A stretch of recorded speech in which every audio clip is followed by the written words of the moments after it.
ത്രേസ്യാപുരം നിത്യസഹായ മാതാ ദേവാലയത്തിൽ തിരുനാൾ ആഘോഷിച്ചു.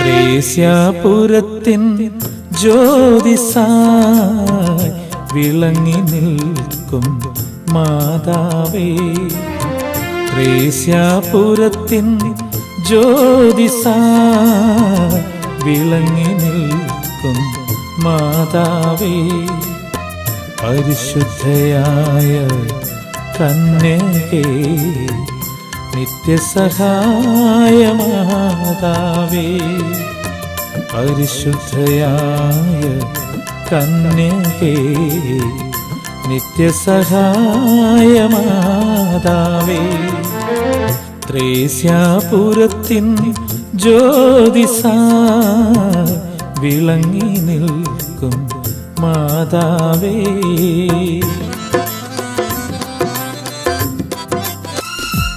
ഐശ്വര്യത്തിൻ മൂർത്തിയായി ഞങ്ങൾക്കെന്നും ആലംബമായി, ഐശ്വര്യത്തിൻ മൂർത്തിയായി ഞങ്ങൾക്കെന്നും ആലംബമായി, കൃപ ചൊരിഞ്ഞു നിൽക്കുമമ്മേ, നിൻ തിരുപ്പാതേ അണഞ്ഞിടുന്നു, കൃപ ചൊരിഞ്ഞു നിൽക്കുമമ്മേ, നിൻ തിരുപ്പാതേ അണഞ്ഞിടുന്നു. ത്രേസ്യാപുരം നിത്യസഹായ മാതാ ദേവാലയത്തിൽ തിരുനാൾ ആഘോഷിച്ചു. സഹവികാരി ഫാദർ ഡെൻസൺ ഇത്തിപ്പറമ്പിൽ കൊടിയുയർത്തി തിരുനാളിന് ആരംഭം കുറിച്ചു. ഇടവകയുടെ സുവർണ ജൂബിലി ആഘോഷങ്ങളുടെ പ്രഖ്യാപനം നെയ്യാറ്റിൻകര രൂപത വികാരി ജനറൽ മോൺസിഞ്ഞൂർ ജി ക്രിസ്തുദാസ് നിർവഹിച്ചു. തിരുനാളിന്റെ ആരംഭ ദിവ്യബലിക്ക് മുഖ്യ കാർമ്മികത്വം വഹിച്ചുകൊണ്ടാണ് വികാരി ജനറൽ പ്രഖ്യാപനം നടത്തിയത്. ഇടവക വികാരി ഫാദർ ജെറോം സത്യൻ തിരുനാൾ ക്രമീകരണങ്ങൾക്ക് നേതൃത്വം നൽകി.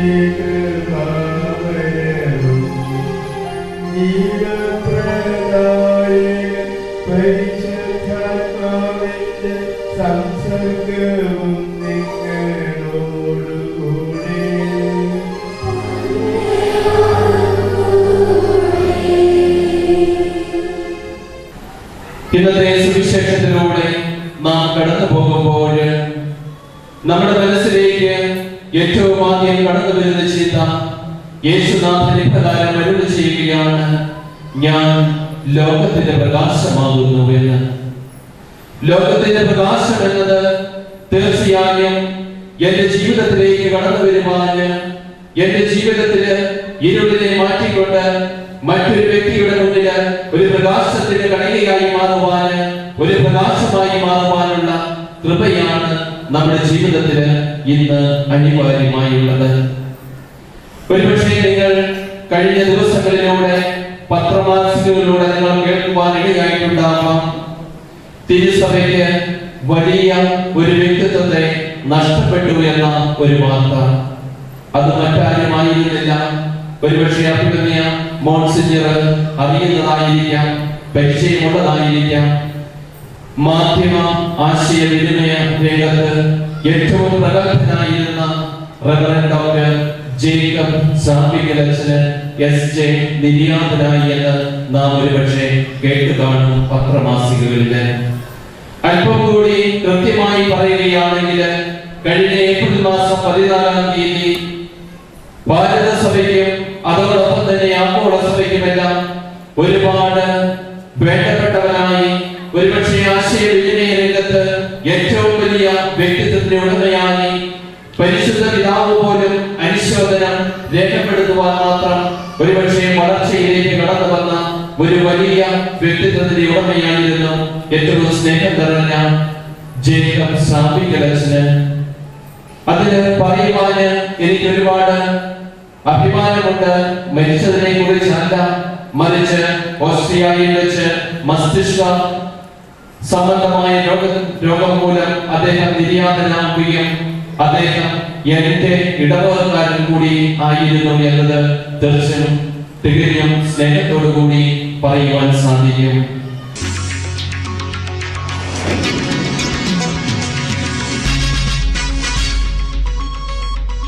MLA സെൽവരാജിന് KLCA സ്വീകരണം നൽകി.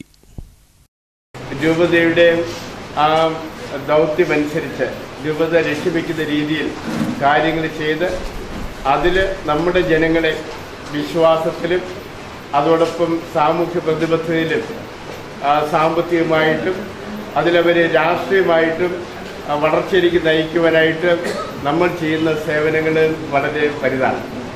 അതിലേറ്റവും അവസാനത്തെ ഒന്നായിട്ട് ഞാൻ തീർച്ചയായിട്ടും കാണുക നമ്മുടെ പ്രിയങ്കരനായ MLA ശ്രീമാൻ സെൽവരാജ് തന്നെയാണ്. അതിന് നമ്മളെല്ലാവരും ഒരുമിച്ച് എന്തെല്ലാം പ്രതിസന്ധികളെല്ലാം ഉണ്ടായിരുന്നുവെങ്കിലും നമ്മൾ തീർച്ചയായിട്ടും ഒരുമിച്ച് പ്രവർത്തിച്ചു. ഈ മേഖലയുള്ളവർ പ്രത്യേകിച്ച് അതിലവരായിട്ട് മറ്റുള്ളവർ കൂടെ ചേർന്ന് നിന്ന് നമ്മൾ ഏക മനസ്സോടെ പ്രവർത്തിച്ചു എന്നുള്ളതാണ് ഏറ്റവും പ്രധാനപ്പെട്ട കാര്യമായിട്ട് ഞാൻ കാണുക. നെയ്യാറ്റിൻകര ഉപതെരഞ്ഞെടുപ്പിൽ വിജയിച്ച സെൽവരാജ് MLAക്ക് KLCA സ്വീകരണം നൽകി. KLCA ജനറൽ കൗൺസിലിലാണ് സ്വീകരണം നൽകിയത്. പങ്കാളിത്ത ജനാധിപത്യം ദൃഢപ്പെടുന്നതിന്റെ ഉത്തമ ഉദാഹരണമാണ് സെൽവരാജിന്റെ വിജയമെന്ന് KLCA സംസ്ഥാന പ്രസിഡന്റ് ശ്രീ ഷാജി ജോർജ് അഭിപ്രായപ്പെട്ടു. വികാരി general Monsignor G. Kristudas, KLCA president Shri Sahayadas, Father Selvaraj തുടങ്ങിയവർ പരിപാടിയിൽ പങ്കെടുത്തു. ഒരുപക്ഷെ ഈ തെരഞ്ഞെടുപ്പിലൂടെ കേരളത്തിൽ ലത്തീൻ സമുദായം ചെയ്തത് പങ്കാളിത്ത ജനാധിപത്യം ശക്തിപ്പെടുത്തണമെന്നും എല്ലാ വിഭാഗം ജനങ്ങൾക്കും അധികാരത്തിന്റെ പങ്ക് നൽകണമെന്നുമുള്ള ഒരു ആവശ്യമാണ്, അല്ലെങ്കിൽ അതിന്റെ ഒരു പ്രതിബദ്ധതയാണ് തെളിയിച്ചത്. അങ്ങനെ ഈ രാജ്യത്തോട് ഇതിന്റെ ഭരണഘടനയോട്, ഇന്ത്യയുടെ ഭരണഘടന പറയുന്നത് എല്ലാവർക്കും നീതിയും സമാധാനവും സമത്വവും ഒക്കെ പ്രഖ്യാപിക്കുന്ന ഒരു ഭരണഘടനയാണ് നമുക്കുള്ളത്. അപ്പോൾ ഈ ഭരണഘടനയോടുള്ള വിധേയത്വമാണ് നാം പ്രഖ്യാപിച്ചത്. പക്ഷേ ചില കോണുകളിൽ നിന്ന് ചില ആളുകൾ ഇതിനെ തെറ്റായി വ്യാഖ്യാനിക്കുകയും ഇതിനെ ഒരു വർഗീയതയുടെ മുഖം നൽകുകയൊക്കെ ചെയ്യുന്നു. നാം അതിനെ മനസ്സിലാക്കുകയും അതിന് കൃത്യമായി ഉത്തരങ്ങൾ നൽകാൻ ബാധ്യതമാണ്. പ്രിയമുള്ളവർ, ഈ തെരഞ്ഞെടുപ്പ് എന്ന് പറയുന്നത് ഞാൻ നേരത്തെ സൂചിപ്പിച്ചതുപോലെ ഒരു സമൂഹത്തിലെയും ഒരു സമുദായത്തിൻ്റെയും മാത്രം അക്കാര്യം രാജ്യത്തെ ബാധിക്കുന്ന പൊതുപ്രശ്നങ്ങളാണ് നാം ഉന്നയിക്കുന്നത്. അങ്ങനെ രാജ്യത്തെ ബാധിക്കുന്ന പൊതുപ്രശ്നങ്ങളിൽ ശക്തമായ ഒരു നിലപാടെടുത്ത നമ്മുടെ സമുദായ അംഗത്തെ വിജയിപ്പിക്കാൻ കഴിഞ്ഞു എന്നുള്ളതിൽ എനിക്കും നിങ്ങൾക്കും വലിയ അഭിമാനമാണുള്ളത്. കേരള ലാറ്റിൻ കാത്തലിക് അസോസിയേഷന്റെയും അതിന്റെ പ്രവർത്തകരുടെയും നിസ്വാർത്ഥമായ പ്രവർത്തനം തന്റെ വിജയത്തിലേക്ക് നയിച്ച കാരണങ്ങളിൽ ഒന്നാണെന്നും അതിന് താൻ കേരള ലാറ്റിൻ കാത്തലിക് അസോസിയേഷനോട് കടപ്പെട്ടിരിക്കുന്നു എന്നും MLA തന്റെ മറുപടി പ്രസംഗത്തിൽ പറഞ്ഞു. ഒട്ടനവധി പ്രതിസന്ധികൾ ഉണ്ടായിരുന്നിട്ട് അതെല്ലാം തരണം ചെയ്തുകൊണ്ട് ഈ പ്രവർത്തനം മുന്നോട്ട് കൊണ്ടുപോകുന്നതിന് വളരെയേറെ സഹായിച്ചു എന്നുള്ള കാര്യത്തിൽ യാതൊരു സംശയമില്ല. അതുപോലെ അഭിമാനത്തോടുകൂടി നമ്മുടെ പ്രവർത്തനങ്ങൾ ജനമധ്യത്തിൽ മാതൃകാപരമായി ഉയർത്തിപ്പിടിക്കുന്നതിനും നമുക്ക് കഴിയണം. അതിന് ആവശ്യമായ എല്ലാവിധ അനുഗ്രഹങ്ങളും ഭാവിയിൽ ഉണ്ടാകട്ടെ.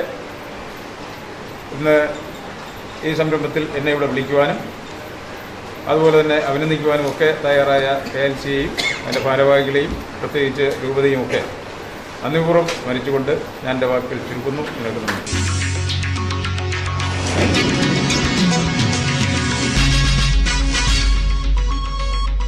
മണിവിള വിശുദ്ധ സ്നാപക യോഹന്നാൻ ദേവാലയത്തിൽ പ്രഥമ ദിവ്യകാരുണ്യ സ്വീകരണം നടന്നു.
മണിവിള വിശുദ്ധ സ്നാപക യോഹന്നാൻ ദേവാലയത്തിൽ പ്രഥമ ദിവ്യകാരുണ്യ സ്വീകരണം നടന്നു.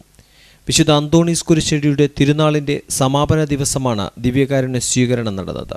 വിഴിഞ്ഞം ഇടവക സഹവികാരി ഫാദർ റെക്സ് മൊറായിസ് മുഖ്യ കാർമ്മികനായിരുന്നു. ഫാദർ AR ജോൺ വചനം പങ്കുവച്ചു. ഒപ്പം വിശുദ്ധ അന്തോണീസിന്റെ ശക്തമായ മാധ്യസ്ഥത്തെ അപേക്ഷിക്കുന്ന ഒരു ദിനം.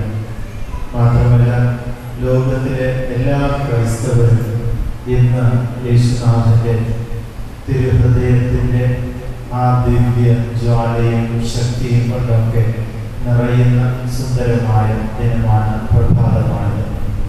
ഈ നല്ല നാളിൽ ദൈവത്തിന്റെ അനുഗ്രഹത്തിന്റെ ദിവ്യമായ സമൃദ്ധി വാനത്തിൽ നിന്ന് ഈ ദിവസങ്ങളിലായി നമുക്ക് ലഭിക്കുന്ന പെരുമഴ പോലെ സ്വർഗവും കൂടെ തുറന്ന് നമ്മുടെ ജീവിതത്തിലും ഹൃദയത്തിലും കുടുംബത്തിലും നന്മയായി, അനുഗ്രഹമായി, ദൈവത്തിൻ്റെ ദിവ്യ ആശീർവാദമായി, അനുഗ്രഹത്തിൻ്റെ ദിവ്യ പെരുമഴ നമ്മുടെ കുടുംബങ്ങളിലും വ്യക്തി ജീവിതത്തിലും ആവോളം നിറയട്ടെ. അന്തോണീസിന്റെ ശക്തമായ മാധ്യസ്ഥം നമ്മെ ശക്തിപ്പെടുത്തട്ടെ. എല്ലാവർക്കുമായി തുറക്കപ്പെട്ട അവന്റെ തിരുഹൃദയം, ആ ഹൃദയത്തിന്റെ തണലിലും ആ ഹൃദയത്തിന്റെ ചായയിലും ദൈവം നമ്മെ ആശീർവദിച്ച് അനുഗ്രഹിക്കട്ടെ എന്ന് ആത്മാർത്ഥമായി പ്രാർത്ഥിക്കുന്നു.